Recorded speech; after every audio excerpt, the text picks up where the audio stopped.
Очень часто изготовление деталей требует определенного технологического процесса, связанного с подготовкой деталей, подготовкой болванки. И часто этот процесс связан с какой-то бумажной или околобумажной работой. Требуется сделать чертеж, требуется сделать модель, требуется рассчитать инструменты, как все это делать, чтобы вышла деталь именно той нужной формы, которая вам требуется. Но очень часто помогают и спасают самые простые, даже примитивные приемы. И об одном из таких хочу рассказать. Речь идет о копировании. Вот у меня есть, в качестве примера выбрал гайку. Вот эта гайка для Т-слота, для поворотного стола. У меня где-то, и так как я ее делал, где-то лежит на компьютере модель. Но модель, дело в том, что не совсем полностью отражает реальные размеры детали. Во-первых, я изготавливаю с определенными погрешностями. Во-вторых, именно эту гайку я подгонял и брал за образец для изготовления других. То есть там размеры слегка отличаются. И нет у меня никакого желания для такой простой детали создавать чертежи, брать размеры и прочее. Как мне сделать из вот этого, взяв за образец вот эту деталь, получить из этой болванки? На самом деле все делается очень просто. И так можно копировать самые разнообразные детали. Достаточно понимать некоторые вещи. Первое. Сначала я беру то, из чего буду вырезать деталь. Вырезать я буду из этой болванки, она уже установлена в тисках. И мне нужно сделать, примерно вот так она будет выглядеть на момент отрезания. И мне нужно сделать следующие вещи. Первое, это выяснить геометрический центр самой болванки. Для сегодняшней работы вот это будет моим одним из самых основных инструментов. Изготовление детали. Просто я привык пользоваться краеискателем, и так точнее. На самом деле можно делать по разметке. Наносите на нее какой-то краситель, как в данном случае вот маркером.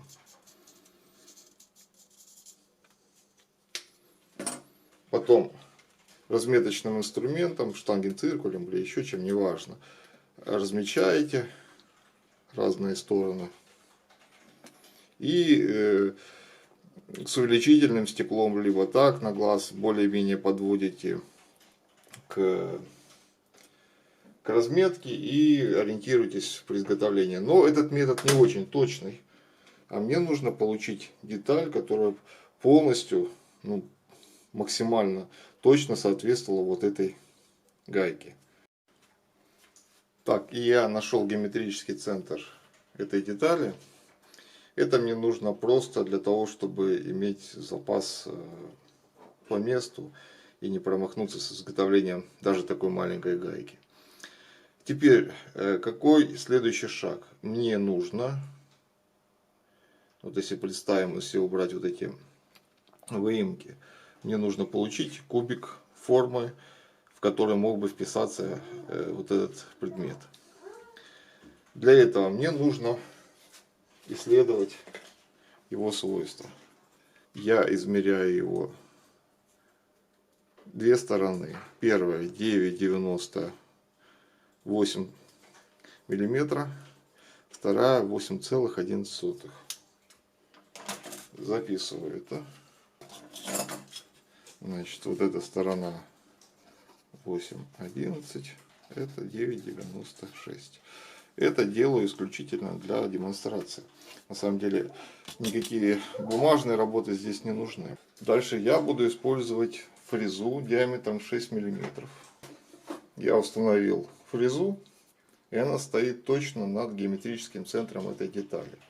Теперь, чтобы мне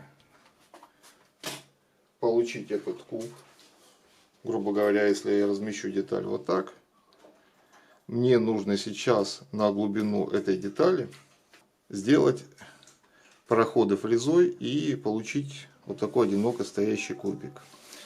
Итак, у нас первая сторона это 8,11 мм эта сторона и 9,96 эта сторона. То есть здесь где-то будет квадрат. Вот. И мне нужно, чтобы фреза ходила здесь, здесь и здесь и снимала нужную глубину. Как это сделать? Делать это очень просто. Я беру первую сторону и рассчитываю расстояние, на которое нужно переместить вот этот столик, чтобы начать формировать ту сторону. Получается так. У нас эта сторона 9,96. Рассчитывается по следующей формуле. 9,96 деленное на 2. И прибавляем перемещение фрезы. Теперь самой фрезы. Фреза у нас 6 мм в диаметре. Деленное на 2 тоже. Получается, что мне, чтобы сдвинуть на верхнюю координату, на эту, нужно сдвигать на 7,98. Вторая сторона 8,11.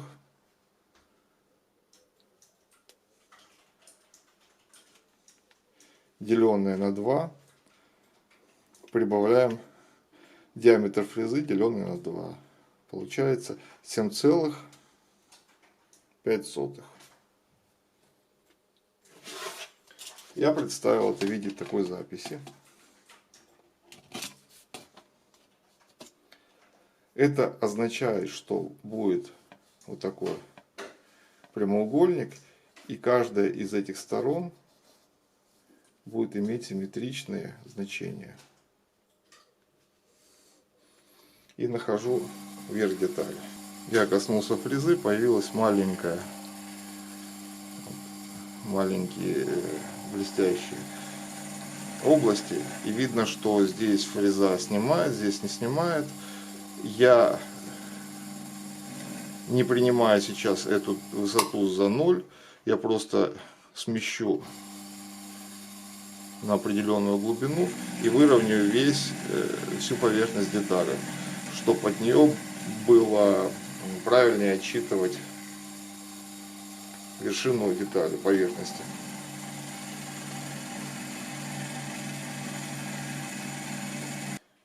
Высота детали, уже напоминаю, это, точнее глубина фрезеровки, это высота детали плюс запас по толщине отрезного инструмента.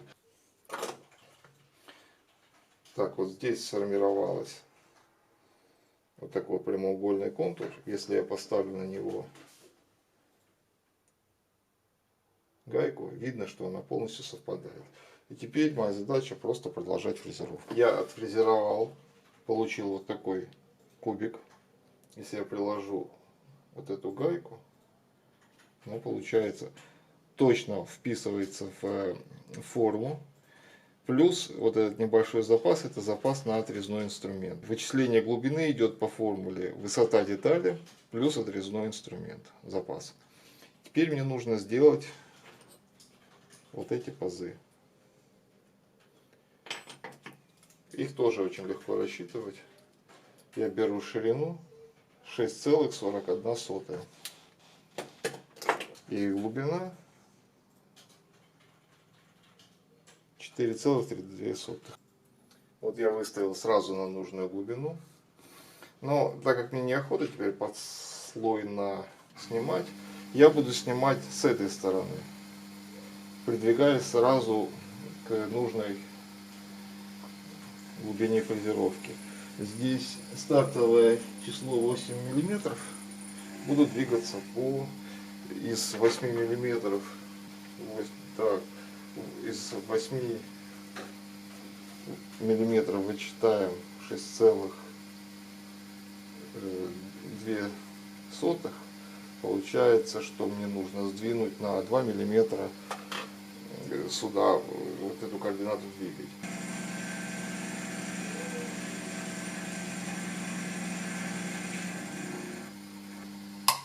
Я сделал этот проход, и теперь можно видеть отсюда, что здесь форма гайки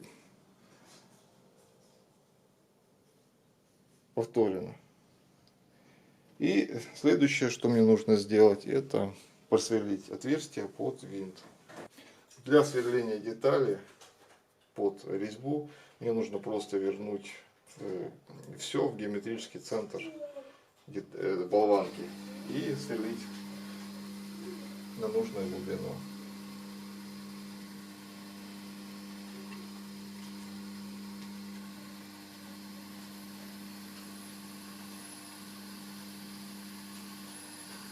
Резьбу делаю на станке, причем делаю не полную, а только где-то начало или даже половину, но не больше. Делаю это потому, что дорезать резьбу лучше всего после того, как деталь отделена. А начать резьбу на станке надо, потому что она войдет очень ровно, прямо.